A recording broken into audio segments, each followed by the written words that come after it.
अस्सलाम वालेकुम and very warm welcome. आप देख रहे हैं प्रोग्राम गुड मॉर्निंग लाहौर मेरे साथ, और मुझे कहते हैं सोहाब सिर। आप सबको मेरी पूरी टीम की तरफ से जुम्मे के दिन बहुत बहुत मुबारक हो।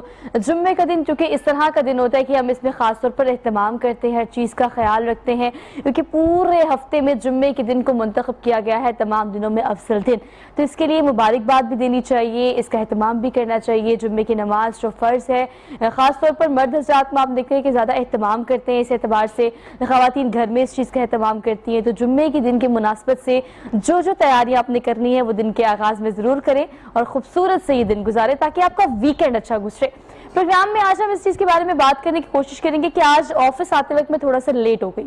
अगर आप मुझसे वजह पूछेंगे तो वजह मैं आपको ज़रूर बताऊंगी, लेकिन ऐसा नहीं है कि अगर स्क्रीन पर आकर मैं बहुत सारी बातें करती हूँ और आपको बार बार ये कहती हूँ कि प्लीज़ वैक्सीनेटेड हो जाए, वैक्सीनेशन कराएं, तो ऐसा नहीं कि मैंने वैक्सीनेशन नहीं कराई। लेकिन आज मैं लेट हो गई। एक पेट्रोल पंप पे गई तो उन्होंने कहा कि अपना वैक्सीनेशन सर्टिफिकेट दिखाएं, जो कि मेरे पास नहीं था अनफॉर्चुनेटली। नेक्स्ट पेट्रोल पंप पे गई तो उन्होंने कहा हमारे पास भी आपको पेट्रोल सिर्फ देने की सूरत इस सूरत में मौजूद है कि आप जो है वो हमें वैक्सीनेटेड होने का सर्टिफिकेट दिखाएं, जो कि मेरे पास नहीं था।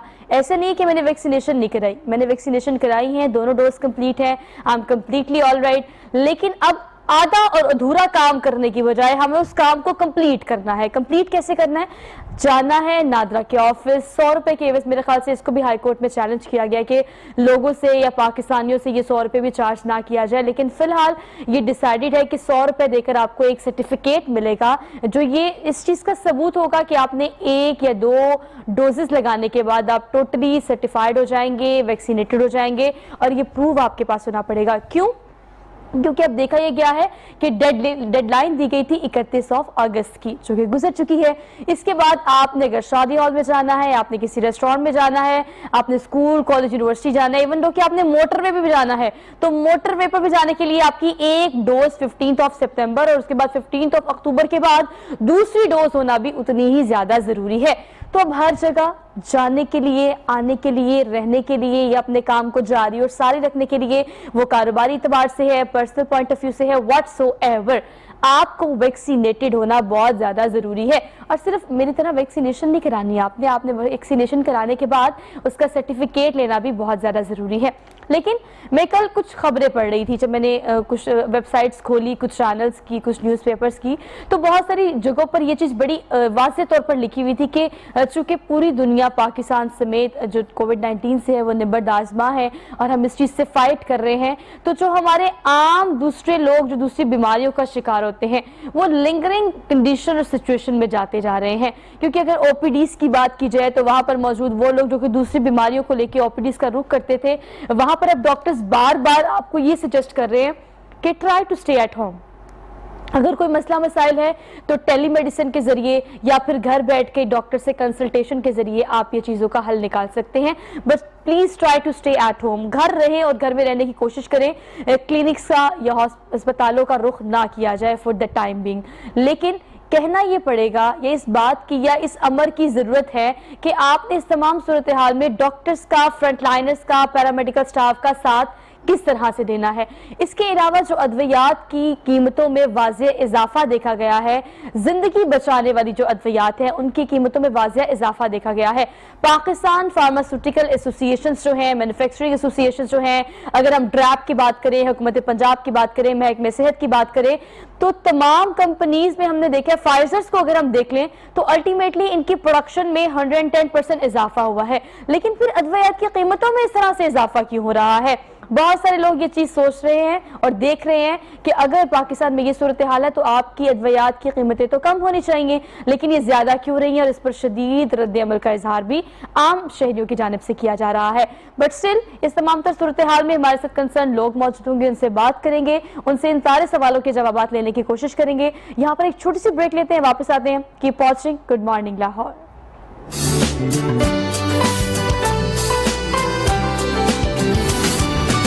Welcome back after the break. नाजरीन, ब्रेक पर जाने से पहले डिटेल में हम इस चीज़ को डिस्कस करने की कोशिश कर रहे थे कि जहाँ पर पूरी दुनिया और पाकिस्तान समेत हम देख रहे हैं कि कोविड-19 जैसी वबा से निबर्दाज़मा हैं, तो हम इसे फाइट करने की, इसे ओवरकम करने की भरपूर कोशिश कर रहे हैं। उसमें पाकिस्तान में बहुत सारी स्ट्रैटेजीज जो है वो हमने देखी कि किस तरह से स्मार्ट लॉकडाउन के जरिए इस तादाद को कम किया गया, ग्राफ को नीचे गिराया गया। फिर पहली, दूसरी, तीसरी और चौथी वेव के बाद अब पाबंदियाँ इस हद तक इम्प्लीमेंट करने की अशद ज़रूरत है कि अपने लोगों को रेगुलेट करना, उन्हें बताना कि आपके लिए वैक्सीनेशन कितनी ज्यादा जरूरी है। उसके लिए हर मुतल्लिका महकमे अपने अपने हिस्से का काम बखूबी अदा कर रहे हैं। लेकिन अब आगे क्या इनिशिएटिव मजीद लिए जाएंगे, इस पर बात करेंगे। टेलीफोन लाइन पर हमारे साथ हमारे रिपोर्टर आमिर सलामत मौजूद है, हमेशा फील्ड में रहते हैं और हमारे जो एसीज और डीसीज के साथ अच्छा इंटरेक्शन रहता है इनका। तो क्या क्या प्लान्स हैं, क्या हिकमत अमली आगे अपनाई जाएगी, हम इनसे बात करेंगे। आमिर साहब, अस्सलाम वालेकुम, गुड मॉर्निंग लाहौर की तरफ से, पूरी टीम की तरफ से आपको। जी वालेकुम सलाम। सोहा, कैसे हैं आप? अल्हम्दुलिल्लाह। आमिर साहब, आपके वक्त का बेहद शुक्रिया, आपने सुबह सुबह में वक्त दिया। बताइएगा कि पहले 31 अगस्त की जो डेडलाइन दी गई थी, उसके बाद लोगों को रेगुलेट करने के लिए 2-3 इनिशिएटिव मजीद लिए गए हैं। पहला ये कि अगर आप पेट्रोल पंप पे जा रहे हैं तो आपको पेट्रोल नहीं मिलेगा अगर आप वैक्सीनेटेड नहीं होंगे। प्लस उसके बाद ये भी कहा जा रहा है कि मोटर पे आप ट्रेवल नहीं कर सकते। इसके अलावा अब आखिरी जो एक्सट्रीम की खबर आई है, मैं चाहती हूँ उसको भी जरा थोड़ा सा जस्टिफाई करें कि अब आप तो कह रहे हैं कि गिरफ्तारियां भी की जाएंगी अगर आप वैक्सीनेटेड नहीं होंगे। तो इस हवाले से क्या सूरत हाल देखते हैं आप? जी बिल्कुल सोहा, जिस तरह से ये स्टार्ट हुआ कोविड की वेव के हवाले से, पहले लाहौर वेयर मास्क कैंपेन चली कमिश्नर की जानिब से, और उसके बाद अब गेट वैक्सीनेटेड जो है वो एक कैंपेन चल रही है। और जो पाबंदियों का इतलाक था, चूंकि एनसीओसी की जानिब से ये डिसीजन किया गया था और बड़ा स्ट्रिक्टली एक्शन लेने के लिए तमाम जो स्टेक होल्डर थे, उसमें सीसीपीओ लाहौर, कमिश्नर लाहौर और डीसी लाहौर ने मुश्तरका तौर पर ऐलान भी किया था कि सख्तियां की जाएंगी। मगर गिरफ्तारियों के हवाले से कुछ चीजें क्लियर नहीं थी कि किस तरह से हो, क्योंकि गुज़िश्ता रोज भी 2 गिरफ्तारियों की खबर ज़िला इंतज़ामिया की जानिब से ही जारी की गई थी। मगर उसकी जब तस्दीक की गई तो मालूम ये पड़ा कि जो लोग मास्क नहीं पहने हुए थे उस पर यह कार्रवाई की गई है। और जो ओवरऑल कैंपेन की बात करें तो 1 सितंबर को इसका बाकायदा तौर पर आगाज किया था और पाबंदियों को इतलाक जो है 1 सितंबर से ही किया गया था। और देखने में आया पहले दिन बड़ी सख्ती थी और बड़ा एक देखने में आ रहा था कि पेट्रोल पंप्स पर टीमें मूव कर रही हैं और एक जो शालीमार के इलाके में पेट्रोल पंप के मालिक को गिरफ्तार भी किया खिलाफ वर्जी पर। दुकानों को भी सील करने का सिलसिला जारी है कि उन पर पाबंदी लगाई जाए। चूंकि commissioner Lahore captain retired Mohammad Usman ने वाज़ेह तौर पर कहा था कि 7 दिन के लिए आप सील करेंगे किसी भी दुकान को। मगर सोहा, जो ओवरऑल मैंने सिनेरियो देखा, ये पूरे 3 दिनों में पाबंदियों से इतलाक हो गया, कार्रवाइयां की गई। अब शहर की 5 तहसीलें हैं, 5 असिस्टेंट कमिश्नर हैं, 1 डीसी है, 1 एडिशनल डिप्टी कमिश्नर रेवेन्यू है, 1 एडिशनल डिप्टी कमिश्नर जनरल है। और इस तरह के ये जो अफसरान हैं, ये बड़े जो तमाम तर चीजों को मैनेज करते हैं। शहर के 9 जोन है। तो हाँ, अब क्या क्या करेंगे, तजावजात को चेक करेंगे। मैंने खुद कल पेट्रोल डलवाया और मैं गाड़ी में बैठ के एक चीज को बड़ा गौर से देख रहा था कि कोई चेक नहीं कर रहा कि वैक्सीनेशन कार्ड क्या है। बुनियादी जिम्मेदारी तो थी, क्योंकि लाहौर में 1 करोड़ से ज्यादा की आबादी का शहर हो और सिर्फ 40% लोगों ने कोरोना वैक्सीनेशन लगवाई है और 60% अफराद अभी भी कोरोना की वैक्सीनेशन से महरूम है, नहीं लगवाई। अच्छा, पाबंदियों के इतलाक के हवाले से मैं एक नाम नहीं लूंगा, बहुत बड़े शॉपिंग मॉल में जाता हूँ, वो पूछते हैं कि आपने वैक्सीनेशन करवाई है, मैं कहता हूँ करवाई है, और मैं अपने मोबाइल पर जो मेरे गैस का बिल आया वो मैं ऐसे ही करके दिखा देता हूँ कि हाँ जी, वो सिर्फ एक नजर नहीं हूँ, आंख के देखते भी नहीं है, वो कहते हो के अंदर चले जाए। ये तो हालात है। जो चेकिंग का निजाम है उसको फॉलो करने के अलावा हमें अपनी जिम्मेदारी, मेरा ख्याल है सोहा, क्योंकि जब तक अदा नहीं करेंगे, क्योंकि वैक्सीनेशन जरूरी करार दे दी गई है, जरूरी है आपकी सेहत के लिए, आपकी जिंदगी के लिए। मगर जो बदकिस्मती से हम देख रहे हैं ओवरऑल सिनेरियो, बतौर रिपोर्टर अगर बात करूं, फील्ड की बात करूंगा, बायसे पाकिस्तानी की बात करूं, तो गैर जिम्मेदाराना रवैया अगर आवाम का है और ब्यूरोक्रेसी का भी फिर हम ये देखते हैं। अच्छा, एक बात आप बिल्कुल ठीक कह रहे हैं कि हमारे पास 1001 लेम एक्सक्यूजेज होते हैं हर चीज के लिए ना। अगर हमने वैक्सीनेशन नहीं करा ली तो हमारे पास वैलिड रीजंस भी हैं जो कि अफवाहों की सूरत में गर्दिश करते हैं, लेकिन हमारे पास तो इतना वसूख होता है इस बात को लेके कि अगर मैंने कोई बात आपके सामने कोट करनी होगी तो मैं बोलूंगी मुझे इन जराए से पता लगा था, मतलब मैं उस पे 110% श्योर होती हूँ। लेकिन और बड़ी सारी एम्बिग्विटीज है जो हमारी आम आवाम में पाई जाती है, जैसे कि आप जानते हैं जो वैक्सीनेशन सेंटर्स बनाए गए और साबिक डीसी लाहौर मुदस्सिर रियाज मलिक जो है बड़े एक्टिव रहे इस मामले में कि ड्राइव थ्रू जैसी जो चीज है कि वो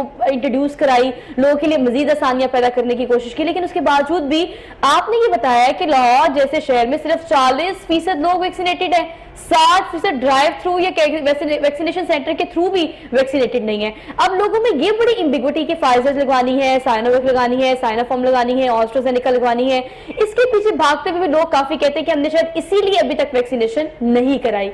तो अब इस हवाले से जो आपकी सप्लाई है, सप्लाई चेन को किस तरह से बेहतर किया जा रहा है डीसीज की जानिब से या इंतजामिया की जानिब से?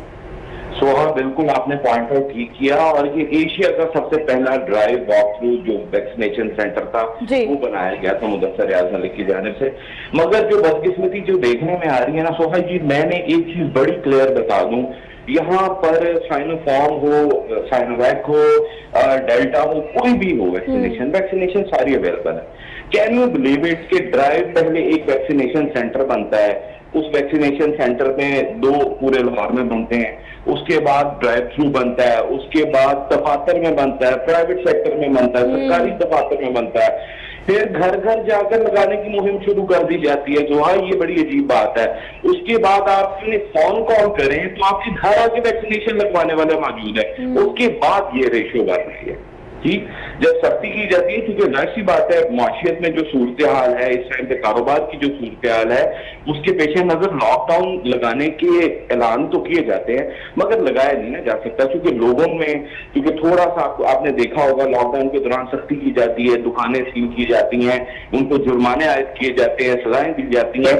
इस सारे सिनेरियो में ये देखा, एक्सरसाइज ये की गई कि हमारा एनसीओसी का डिसीजन आ जाता है जिसके बाद हम इंप्लीमेंट के लिए जाते भी हैं। पर मैंने अब जो फुकदान देखा है कि इतनी बढ़िया कैंपेन लॉन्च करने जा रहे हैं कि हम पाबंदियों के खिलाफ करेंगे, बदकिस्मती से उसको इनिशिएटिव लेने के लिए कोई ऐसे सेक्टर को टच नहीं किया गया। कुछ ऐसे ताजरों को मैंने नहीं देखा कि अभी ठीक है ऑफ द रिकॉर्ड हुई है, पर ऑन द रिकॉर्ड मुझे नजर में नहीं आया और शायद ऑफ द रिकॉर्ड भी ना हो कि ताजरों के दरवाजे नहीं दिया गया कुछ इस सोशल कैंपेन में। अब यहाँ पर तो मुझे लगता है कि जैसे किसी को काउंसलिंग की जरूरत है कि वैक्सीनेशन कितनी जरूरी है, पाबंदियां लगाने की जरूरत दिखाई नहीं देती, क्योंकि पाबंदियां आप चेक नहीं कर सकते। लाहौर में तकरीबन 1000 से ज्यादा पेट्रोल पंप लाहौर में पाए जा रहे हैं, वहां पर किसको चेक करेंगे? आपके पास अमला नहीं है, आपके पास लोग नहीं है, पुलिस इन्फोर्स कर रही है, पुलिस जाती है, देखती है, सारा कुछ मैनेज करती है। उसके बावजूद भी आप किसी पेट्रोल पंप पर आप एक सोशल एक्सपेरिमेंट करके देखें, जो मैंने भी कल कई जगह पर करके देखा है कि वहां पर वैक्सीनेशन के पूछने के हवाले से लोग भी वैक्सीन जीते। अच्छा, अगर पाबंदियां मुकम्मल लग जाती, जैसे कहा गया है आपको अंदर नहीं जाने देंगे, बड़े को रेयर केसेस होंगे शायद कि जिनको रोक लिया हो, पेट्रोल पंप पर सर्विस दी गई हो, यानी कुछ जगह पर देखा, मगर कुछ जगह पर देखा, मतलब गैर संजीदगी का मुजाहरा है यहाँ पर। सर, ये 2 वे ट्रैफिक है जो कि हमें इकट्ठी ड्राइव करनी पड़ेगी। अगर हम देखें तो अगर गैर संजीदगी का मुजाहरा लोगों की तारीफ किया जा रहा है तो आपकी जो इंतजामिया है वो भी फॉर्मेलिटी आपको चेक करते हैं कि क्या है नहीं है। जैसे आपने कहा कि जायज कैश का भी कोई अगर मैं बिल दिखा दूं अपने मोबाइल फोन के मैसेज में जाके तो उसको भी मान के मुझे आगे फॉरवर्ड कर दिया जाता है। ये तो आपका एक पर्सनल एक्सपीरियंस है जो कि ऐसा होता भी है और लोग ये सिस्टम करते भी हैं। लेकिन आपने कहा कि अब जरूरत इस समर की है कि हम लोगों में शौर उजागर करें कि भाई ये आप ही का फायदा है, ये आप ही का नुकसान है, इसमें हमारा कुछ नहीं जाना, आप वैक्सीन लगवाएं ना लगवाएं, चौथी वेव का शिकार हो या ना हो। अब आप चूंकि डॉक्टर से भी आपका इंटरेक्शन होता है, फील्ड में आप रहते हैं, बड़े सारे ऐसे केसेस भी आपने देखे होंगे, पहली, दूसरी, तीसरी और चौथी डेल्टा वेरिएंट, ये जो वेरिएंट है कोविड-19 की किस्म है, कितनी बुरी तरह ये आपको मुतासिर कर सकती है या आपने लोगों को कितनी बुरी तरह मुतासिर होते हुए देखा है, ताकि लोगों को हम ये बता सके कि वैक्सीनेशन बेसिकली कोविड-19 की वो दवाई नहीं है जो कि एग्जैक्ट आपको कोविड-19 से बिल्कुल फारिग कर देगी कि आपको हो ही नहीं सकता या आप इससे बिल्कुल बच जाएंगे। ये सिर्फ आपके इम्यून सिस्टम को बेहतर करने की एक ऐसी वैक्सीनेशन है जो कि आपकी कुव्वत मुदाफत को बढ़ाती है। आपने क्या केसेस देखे हैं? अच्छा सोहा, मैंने एक ना बड़ी क्लियर चीज देखी है, क्योंकि जैसे अमवात की शरह में इजाफा भी हुआ, क्योंकि डेल्टा वेरिएंट में एक जो स्टेज थी पहले 60 जो प्लस लोग थे 50+ लोग थे उनको टारगेट किया। उसके बाद ज्यादा नुकसान, क्योंकि जो उम्र ज्यादा थी, जिनकी इम्यून सिस्टम इतना काम नहीं कर रहा था, उनको ज्यादा लॉस हुआ। जो बीमार थे उनको ज्यादा लॉस हुआ है और ये शराब बढ़ती जा रही है। हम खुद देखते हैं, फील्ड के रिपोर्टर हैं, मैं खुद 2 बार कोरोना फेस कर चुका हूँ। मेरे और बड़े ही करीबी जो कई दोस्त हैं उनको दूसरी बार भी हो चुका है और वो वैक्सीनेशन के बाद हुआ। मगर कम से कम आपका इम्यून सिस्टम तो मजबूत करती है। और मैंने क्योंकि वैक्सीनेशन क्योंकि 60 में ही करवा ली थी। अब हम लोग क्या कहते हैं, मैं रोज एक एक्सपेरिमेंट होता है, मुझे फलानी लगवा दो, मुझे ये वाली लगवा दे, और हम लगवा देते हैं। और लोगों को जरूर ये कहते हैं, एक फैमिली है, बड़े अच्छे मिलने वाले हैं, उनकी पूरी फैमिली ने नहीं लगवाई। अच्छा, मैंने कहा यार आपकी मेहरबानी, आप एक्सपेरिमेंट सिर्फ ये देख रहे हैं। 16 पहले लॉकडाउन गलियों को किया गया, पाबंदी क्या है कि गली को बंद कर दिया, आपकी सोशल एक्टिविटी बंद की, ताकि आप कम से कम वैक्सीनेशन लगवाएं। ठीक है, इस खौफ को दिमाग से निकालने की जरूरत है। ये इन्फोर्स नहीं किया जा सकता, ये तो एक तलख हकीकत है, इन्फोर्स नहीं किया जा सकता।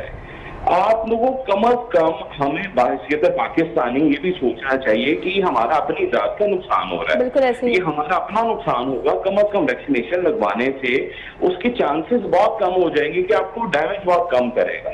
ठीक है, और ये जिस तरह से आपने देखा होगा 16 पहले कैसे एक चला था, डेंगू की वेव चली थी, उस ड्राइव में लोग इसी तरह उनकी हलाकतें हो रही थी, उनकी डेथ रेशो बढ़ रही थी। पर वो हमारे अभी भी डेंगू हमारी जिंदगी के साथ ही है। देखा आपने, अभी भी उसकी डेंगू ड्राइव होती है, उसको चेक किया जाता है, उसके केसेस सामने आते हैं। और इसी तरह मेरा ख्याल है कि ये सारी जिंदगी हमारे साथ अल्लाह ना करे रहे, मगर इस वायरस का जो यूज करता है वो रहेगा, उसकी जो ताकत है वो कम हो जाएगी। मगर वो हम कम से कम जब शऊर का मुजाहरा करेंगे, अभी भी हम ये चीज देखते हैं कि यार ये लगवाने से कहते हैं जिंदगी का खात्मा एक साथ में हो जाएगा। मतलब इस तरह का जो माइंड सेट है उसको डैमेज करने की एक्चुअली जरूरत है। अच्छा, एक बात आपने बिल्कुल ठीक की है कि हम जो लोग हैं ना वो बड़ी जल्दी चीजों को डाइजेस्ट कर लेते हैं और हम अपना जिंदगी में जगह दे देते हैं।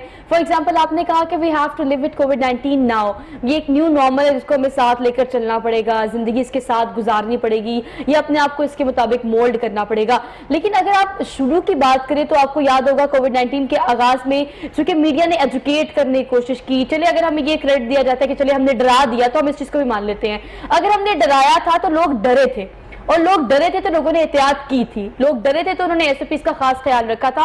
अब बात ये हो गई है कि अगर आप किसी आम बंदे से, किसी आम लेमैन से बात करें तो वो डरता जरूर है, लेकिन डरने के बावजूद भी सारी बेएहतियाती वो करता है, क्योंकि वो ये कहता है कि चलो देखा जाएगा।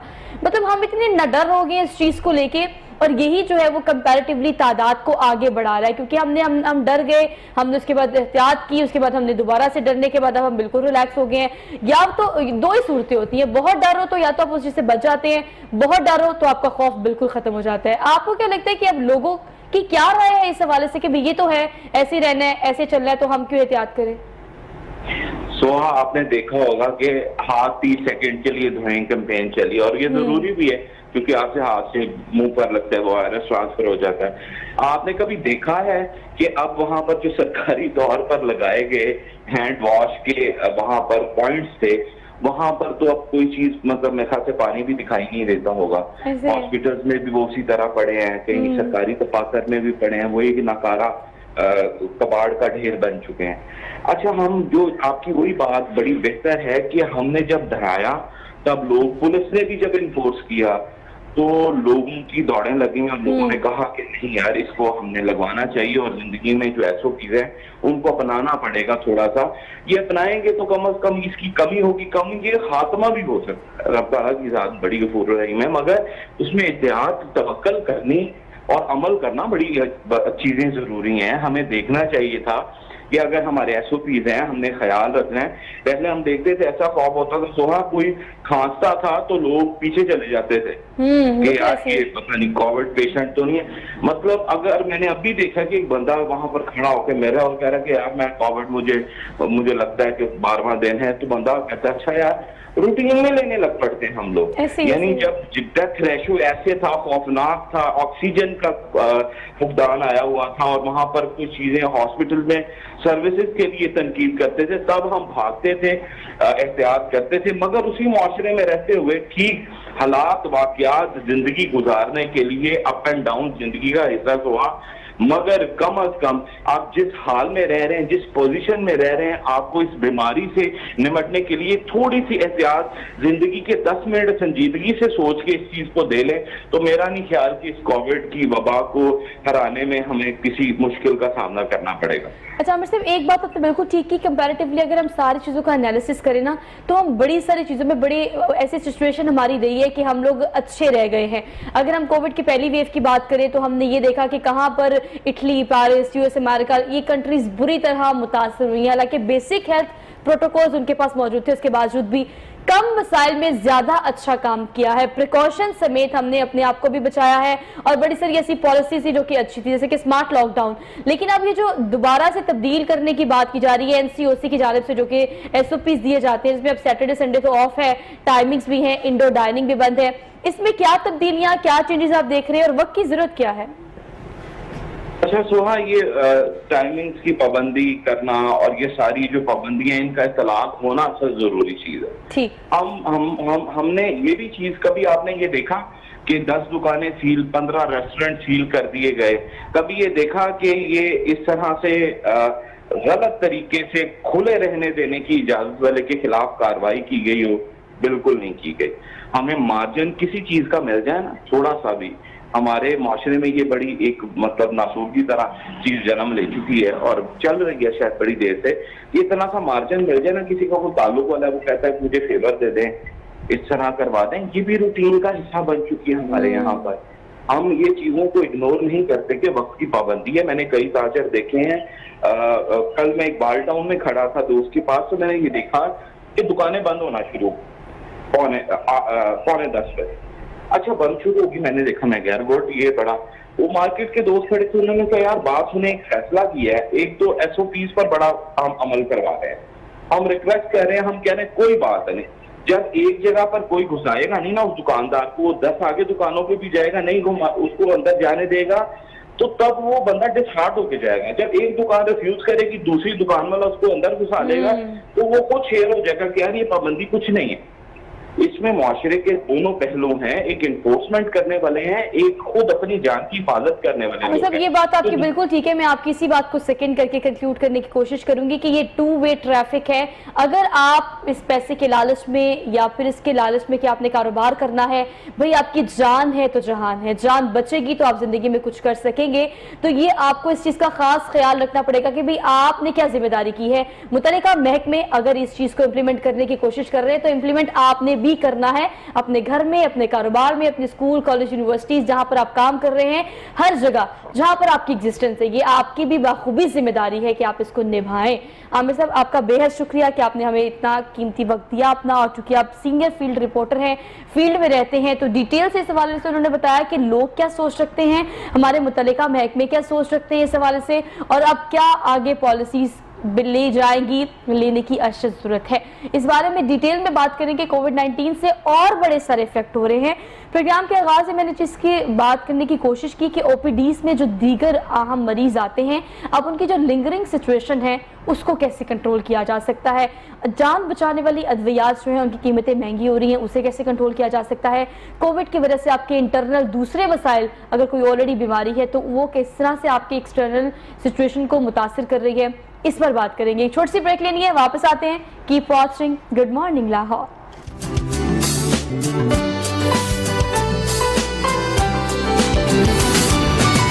Welcome back after the break. आपको एक बार फिर से कहते हैं खुशामदीद, एक बार फिर से कहते हैं वेरी गुड मॉर्निंग। चूंकि जुम्मे का दिन है तो आप लोग खास तौर पर इस चीज़ का ख्याल रखें कि किस तरह से आज आपने सारा दिन गुजारना है, क्योंकि आज के दिन में बहुत सारी प्लानिंग भी हम करते हैं वीकेंड को लेके। चूंकि वीकेंड करीब होता है तो आप बहुत सारी चीज़ों का खास ख्याल रखें, क्योंकि हमने पूरा एक सेगमेंट इस चीज़ पर करने की कोशिश की है कि चौथी वेव, जिसे हमने डेल्टा वेरिएंट का नाम दिया है, ये बहुत खतरनाक चीज़ है। ये आपको उतनी मोहलत नहीं देती जितनी पहली, दूसरी और तीसरी वेव ने दी है। लेकिन अब स्टेप फॉरवर्ड करते हैं। अगले सेगमेंट पे हमने ये बात करने की कोशिश करनी है कि कोविड-19 से जो मैंने केसेस देखे हैं उसमें बड़े सारे और मसले भी हो रहे हैं। खास तौर पर अगर आपके इंटरनल बॉडी या इंटरनल सिस्टम में कोई चीज़ डैमेज होती है या ख़राब होती है कोविड के बाद, तो उसके आफ्टर इफेक्ट्स बालों की सूरत में, स्किन की सूरत में, बड़ी सारी चीज़ों की सूरत में सामने आ रहे हैं।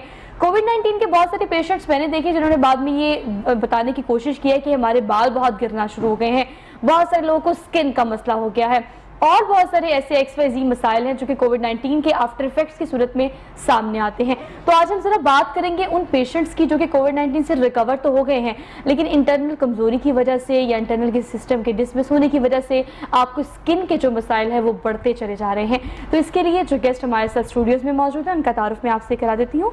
डॉक्टर सरफराज इन्हें कहते हैं, ये एस्थेटिक स्पेशलिस्ट हैं। डिटेल में इस हवाले से इनसे बात करेंगे कोविड-19 के पेशेंट्स को रिकवरी के बाद अब क्या करना चाहिए। अस्सलाम वालेकुम सर। सलाम। कैसे हैं आप? जी बिल्कुल ठीक सर, है। आपके आने का बेहद शुक्रिया। Good to see you. Sir, हमने कोविड-19 के रिकवर्ड पेशेंट की अब बात करनी है क्योंकि उनकी रेशो भी काफी ज्यादा है। अगर वैक्सीनेटेड लोगों की बात की जाए तो जो लोग खुदा ना खास्ता कोविड-19 से उन्होंने नबर्द आजमा होने के बाद कोशिश की है कि दोबारा इस चीज़ का शिकार ना हो, और कोशिश भी इस चीज़ की है कि बाद में जो आपके आफ्टर इफेक्ट्स आते हैं उन्हें ओवरकम कैसे करना है। जैसे I tasted positive my self, तो उसके बाद मेरे बालों के बड़े मसले हुए थे। बहुत सारे लोग ये बताते हैं और ये कहने की कोशिश करते हैं कि स्किन के बड़े सारे मसाइल कोविड के बाद आ रहे हैं, क्योंकि शायद आप दवाइयाँ इस तरह की लेते हैं या आपकी खुराक इस तरह की हो जाती है। तो ये जो स्किन के मसले रिकवर्ड पेशेंट के होते हैं, इनमें कौन कौन से आप ज़्यादातर देखते हैं? अच्छा, इसमें बड़ा अच्छा पॉइंट आपने बड़ा प्रैक्टिकल क्वेश्चन किए हैं कि बहुत सारे पेशेंट अब रिकवरी फेज में उनके वो जैसे हेयर फॉल की बात की आपने, उनकी स्किन की वो टेक्सचर नहीं रहता, उनकी वो ग्लो नहीं रहती। उसके पीछे बैकग्राउंड में वही है कि आपकी एक तो एक्स्ट्रा मेडिसिन उसमें अब चूँकि हम कुछ अरसे से एक्स्ट्रा जो स्टीरॉइड्स हैं वो भी हम यूज़ कर रहे हैं कोविड की ट्रीटमेंट्स में, वो हमारी इम्यूनिटी को डिस्टर्ब करती हैं। तो उसके साथ साथ हमारी जब इंटरनल इम्यूनिटी डिस्टर्ब होती है तो आपकी स्किन के इश्यूज भी आते हैं, ठीक है, हेयर फॉल भी आपका होता है। उस दोनों चीज़ों को हम बड़े अच्छे तरीके से टैकल कर सकते हैं। उसमें आपकी जो इमीडिएट जो लोकल एप्लीकेशन है वो भी यूज़ करते हैं, और इसके साथ जो आपका इनटेक है उसको बेहतर बनाते हैं। इनटेक में जैसे हमने पहले भी बात की कि आपकी अर्ली मॉर्निंग जो है वो वेरी गुड मॉर्निंग से शुरू होनी चाहिए। आपका नाश्ता अच्छा होना चाहिए, हेल्दी होना चाहिए। उसमें आप जो एंटीऑक्सीडेंट्स हैं वो ऐड करें, दूध लें, दही का इस्तेमाल करें, अंडे का इस्तेमाल करें, जो हाई प्रोटीन्स हैं वो ज़रूर लें, और पूरे दिन को उस तरह डिवाइड करें कि आपने किस तरह अपनी डाइट को रिकवरी फेज में लेके आना है। क्योंकि अगर आप नहीं ये सब कुछ करेंगे तो अल्टीमेटली उसके इफेक्ट्स आप पे भी आएंगे और सेकंड अटैक भी आप पे आ सकता है। ऐसे ही है। और इसके साथ आपकी जो सेकंड आपने बात की कि आपने इस दौरान वैक्सीनेट भी होना है। आपने ये नहीं कहना कि मुझे कोविड हो गया अब मुझे कुछ नहीं हो सकता, आपने वैक्सीनेशन भी करवानी अगर नहीं करवाई हुई। तो उसमें हेयर फॉल के लिए हम जो लोकल ट्रीटमेंट्स हैं वो भी हम यूज़ कर सकते हैं, जिसमें लोकल स्प्रेज हैं, जिसमें हम उनकी PRF PRP भी कर सकते हैं। और स्किन के लिए हम उनको बेहतरीन जो अर्ली मॉर्निंग हम एडवाइस करते हैं कि आप एक दफ़ा उनकी क्लिनजिंग ज़रूर करें, उसके बाद जो अच्छा मॉइस्चराइज़र है वो ज़रूर यूज़ करें। और स्पेशली वो लोग जो धूप में निकलते हैं तो उनके लिए एक अच्छा जो सन ब्लॉक है वो 20 मिनट्स धूप में जाने से पहले वो अच्छी तरह अपनी स्किन पे ऑल अराउंड लगाएं। अगर वो एक्सपोज्ड एरिया हैं जिस तरह हमारे बाजू हैं, हाथ हैं, ये नेक भी है, तो वो सारा ज़रूर यूज़ करें। और कंटिन्यूसली अगर आप धूप में हैं तो हर 2 घंटे के बाद आपने ज़रूर अप्लाई करना है। और स्पेशली फीमेल्स के लिए हम समझते हैं कि धूप तो नहीं है, किचन में जब जाना होता है तो डेफिनेटली वो हीट अफेक्ट करती है। तो उसके लिए आपने जो अच्छा सन ब्लॉक है वो आपने ज़रूर यूज़ करना है। उसी तरह किचन स्ट्रोक हीट हो या फिर आप सन स्ट्रोक की बात करें तो हमें दोनों सिचुएशन में अपनी बॉडी को या अपनी स्किन को हीट से महफूज रखने के लिए प्रिकॉशंस करनी है। लेकिन चलिए हम बात कर लेते हैं कि अगर आपको कोविड हुआ भी है या नहीं भी, अब हमारे पास जो ब्यूटी ट्रीटमेंट्स हैं या हमारे पास जो स्किन ट्रीटमेंट्स हैं, ये हमारे पास it should be the last option होना ये चाहिए। लेकिन असूली तौर पर आजकल अगर आप देखें आम मार्केट में हम ये देखते हैं कि डॉक्टर्स आपको फौरी तौर पर ये सजेस्ट कर देते हैं कि अगर आप ये मसला है तो आप ये इस इलाज की तरफ चले जाएं। या फिर अगर आप लोगों की वजाते खुद भी बात करें तो हम भी इंटरनेट पे इतने एक्टिव हो गए हैं, सोशल मीडिया पे इतने एक्टिव हो गए हैं कि हम इतने से मसले का फौरी हल निकाल लेते हैं कि कौन कौन से क्लिनिक्स पे क्या क्या ट्रीटमेंट्स हो रहे हैं और उसके क्या क्या रिव्यूज़ लोगों ने दिए हुए हैं। तो आप इस हवाले से बीइंग अ डॉक्टर क्या सजेस्ट करते हैं? क्योंकि मैं ये जानना चाहती हूँ कि आपको आने वाले किसी भी पेशेंट को एक एक्सट्रीम लेवल पे जहाँ पर आपको कोई हल नजर आ ही ना रहा हो वहाँ पर इन ट्रीटमेंट्स की तरफ सजेस्ट करना चाहिए, या फौरी तौर पर हम लोग कन्विंस कर लेते हैं अपने आप को कि ये ट्रीटमेंट। मैं आपको रियल बात बताऊं, जब हम पेशेंट को बात बताते हैं ना, आपने अपनी लाइफ मॉडिफिकेशन करनी है, नहीं मानते नहीं मानते। वो कहते हैं डॉक्टर साहब मैजिक क्या बात करें कर रहे हैं आप? बस कर ले जो आपने करना है, अब इलाज कर दें हमारा। मेरे पास टाइम ही नहीं है, अब इलाज करें। फिर हम उसको कहते हैं कि यार आपकी नींद अच्छी करें, नहीं मानते। नहीं मानते। फिर हम कहते हैं कि जो आप जंक फूड खाते हैं, जिस छोड़ तरह दें। आपने बात की रिकवरी फेज में, वो बाजार की चीज़ें खा रहे होते हैं, उसमें गंदा ऑयल डाला होता है और वो एक्स्ट्रा जो शुगर है वो ले रहे होते हैं, केचप की शक्ल में ले रहे होते हैं, फिर बेकरी की शक्ल में ले रहे, जितनी डेयरी प्रोडक्ट्स हैं वो इस रिकवरी फेज में बिल्कुल छोड़ दें। उससे क्या होगा कि आपकी इंटरनल इम्यूनिटी स्ट्रांग होगी। जब वो होगी तो बेसिकली जब कोविड होता है तो इसके बाद आप देखती हैं स्किन फ्लैसिड हो जाती है, लगता है बंदा जैसे 20 साल का तो 30 का लग रहा है। रीज़न बीइंग कि आपकी जो एजिंग प्रोसेस है उसको एक्सेलरेट कर देता है। आपकी चेंजेस वो जल्दी आ जाती हैं जो कि आपकी 30-40 साल में आनी थी, वो 5-6 साल में आनी शुरू हो जाती हैं। तो लगता यही है कि यार ये 30 साल का जो आदमी है ये लगता है 40 साल का। रीज़न बीइंग कि उस रिकवरी फेज में भी वो गंद बला नहीं खाना छोड़ता, अपनी नींद बेहतर नहीं करता, मोबाइल लेके बैठा रहेगा, ना नींद पूरी करेगा, ना अच्छी डाइट लेगा, ना अच्छी स्किन की केयर करेगा। अल्टीमेटली यू हैव टू पे। हम वो आपने बात क्वेश्चन वही उधर ही जाते हैं। आजकल डॉक्टर भी जल्दी में है और पेशेंट उससे ज़्यादा जल्दी में है। ऐसे। अच्छा मैं मज़े की बात बताऊं, हमें सबसे ज़्यादा जल्दी डॉक्टर के पास जाके होती है। हम बैंक्स में खड़े हुए हैं, हम होटल्स में खड़े हुए हैं, हम कचहरी में हैं, हम अदालत में, हमें कोई जल्दी नहीं।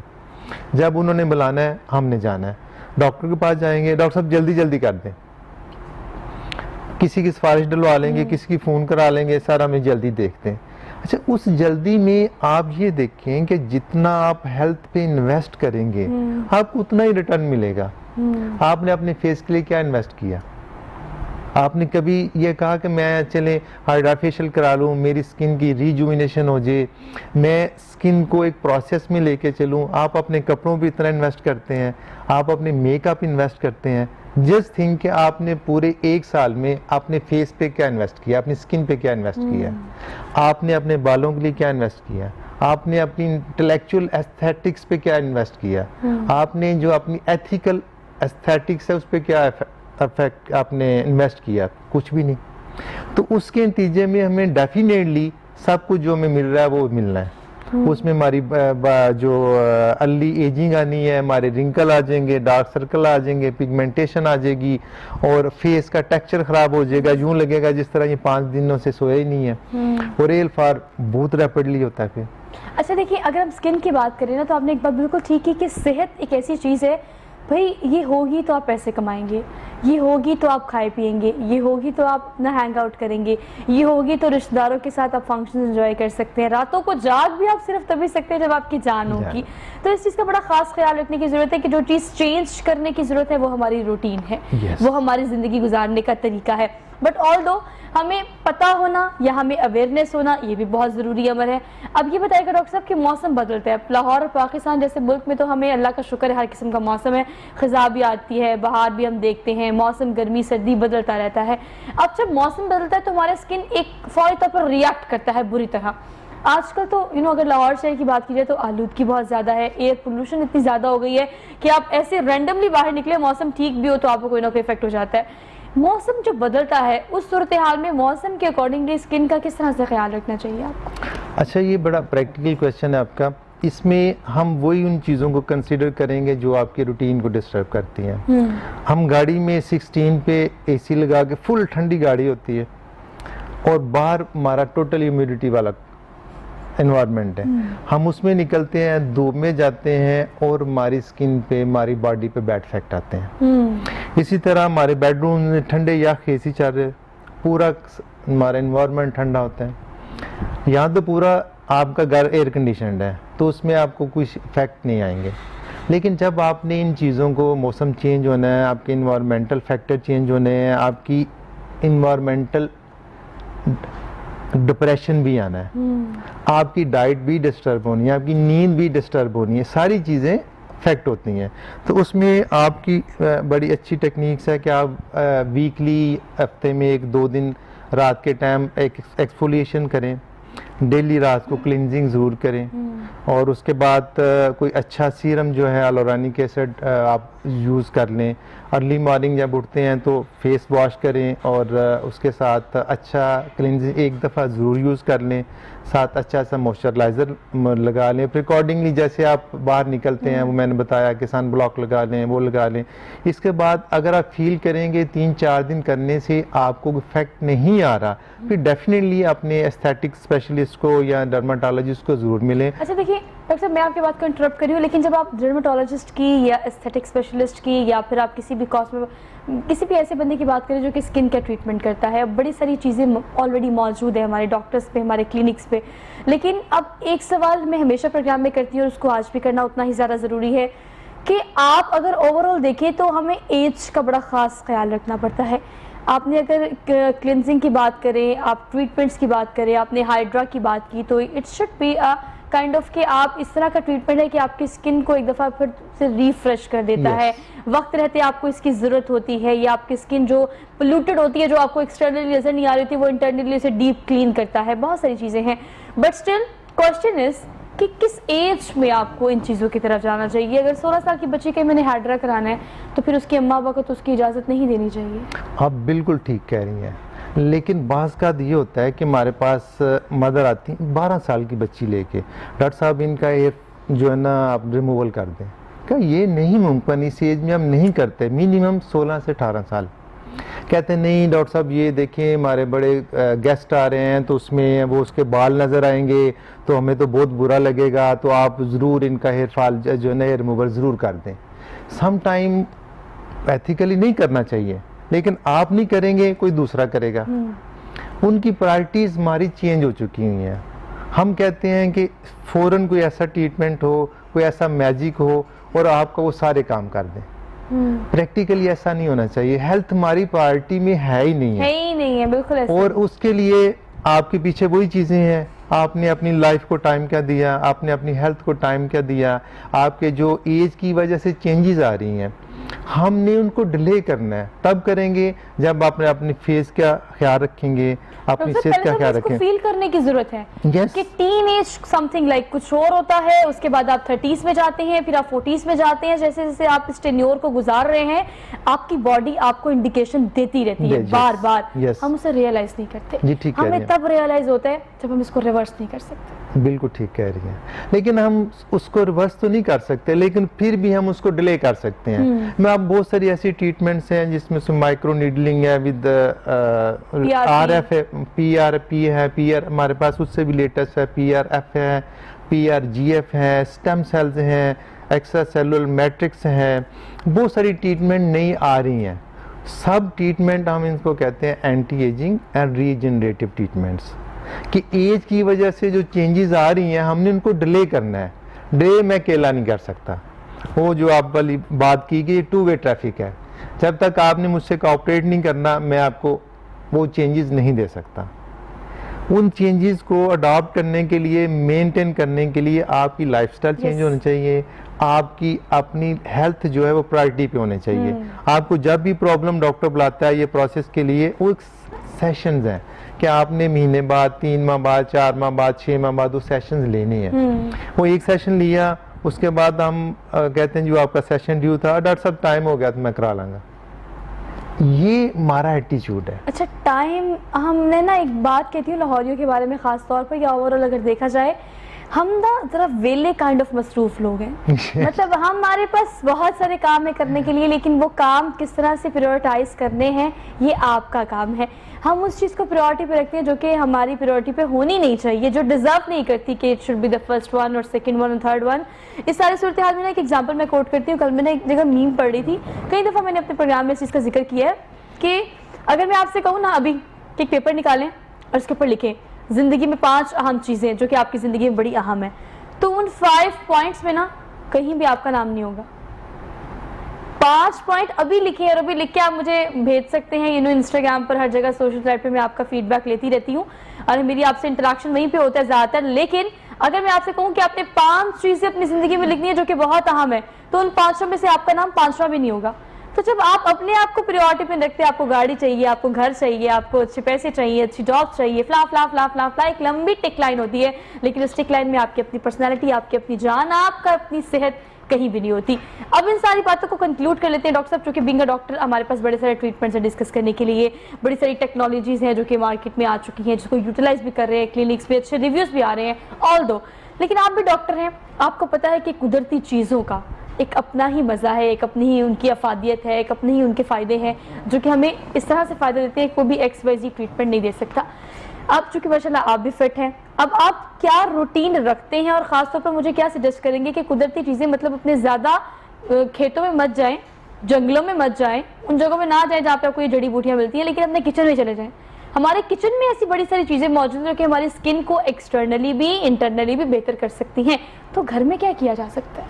अच्छा, घर में सबसे अच्छी बात जो है ना वो कि आपका अच्छा नाश्ता और टाइम पे नाश्ता, उसमें आप पराठा ले लें 8 बजे, सही बादशाहों की तरह नाश्ता करें आप, उसमें अंडा भी हो, उसमें दही भी हो, उसमें पराठा भी हो और उसमें साथ जो है कुछ नट्स भी हों और मैं थोड़े से ले लें। यूजुअली ये कहते हैं कि जितनी आपकी मुट्ठी है उसमें आती हैं, तो एक दिन में आपने उतने नट्स खाने हैं। बिल्कुल ऐसे ही है जी।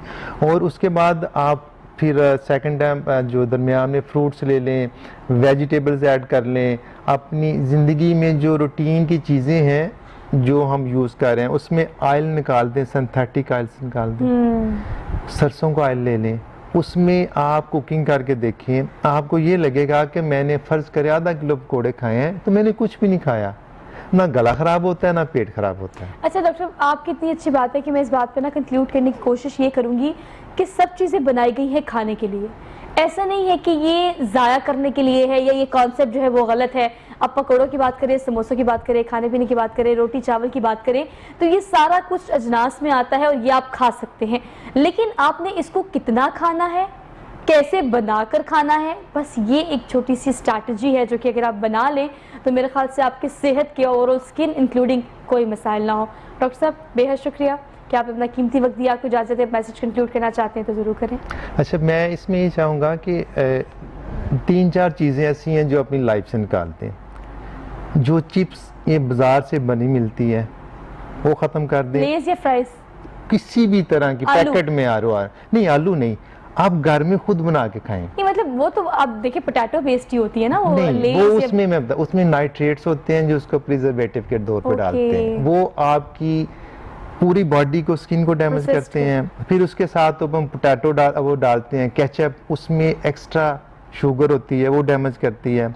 फिर तीसरा, आप डीप फ्राइड जितनी चीज़ें हैं वो ख़त्म कर दें, ठीक है, उसमें भी वो प्रिजर्वेटिव होते हैं, वो जब हमारी बॉडी में जाते हैं तो वो हमारी बॉडी में एक्स्ट्रा फ्लूइड जो है वो रिटेन करती है, उससे पफीनेस आती है जिसको हम कहते हैं स्वेलिंग टाइप। और उसकी आपको लगेगा कि इधर उधर ये वो पूरे बॉडी पे वो मोटा भी होता है और अजीब सा होता है। आप ये 3-4 चीज़ें निकाल दें ज़िंदगी से, आप वो नेचुरल फूड की तरफ आ जाएं। फ्राई भी खाएं, अच्छा फ्राई खाएं, जितना मर्जी खाएं, लेकिन नेचुरल कुकिंग ऑयल में। डॉक्टर साहब बिल्कुल ठीक कह रहे हैं, thank you so much for being here, और बड़ा अच्छी बड़ी प्रोडक्टिव डिस्कशन रही। कंक्लूड इस बात पर कर लेते हैं कि ये सारी चीज़ें आप अगर होममेड बनाएं, होम बेस्ड बनाए तो आप ये सब कुछ खा सकते हैं। प्रोसेस फूड या फिर वो चीज़ें जो आपको बाज़ार से मिलती हैं होती तो बाज़ार की हैं, आप घर की इंग्रेडिएंट्स, घर की कुकिंग जो आप कर सकते हैं या जो आप करवा सकते हैं वही आपकी सेहत को बेहतर रख सकती हैं। तो कोशिश करें कि अपनी सेहत का थोड़ा सा ख्याल रखें। आजकल तो ज़िंदगी इतनी सस्ती हो गई है कि कब कहाँ पर आपकी ज़िंदगी ख़त्म हो जाए आपको इस बात का अंदाज़ा नहीं है। तो अपना ख़ास ख्याल रखें और अपने से मुंसलिक लोगों का भी इमोशनली भी और सेहत के एतबार से भी ख़ास ख्याल रखें। वीकेंड बेहतरीन गुजारें, बहुत प्लान्स करें, खुश रहें, लेकिन कोशिश कीजिएगा जहाँ भी जाए एहतियात और प्रिकॉशन ज़रूर करें। अपनी मेज़बान सोहा अफजल को दीजिए इजाज़त। अल्लाह हाफ़िज़।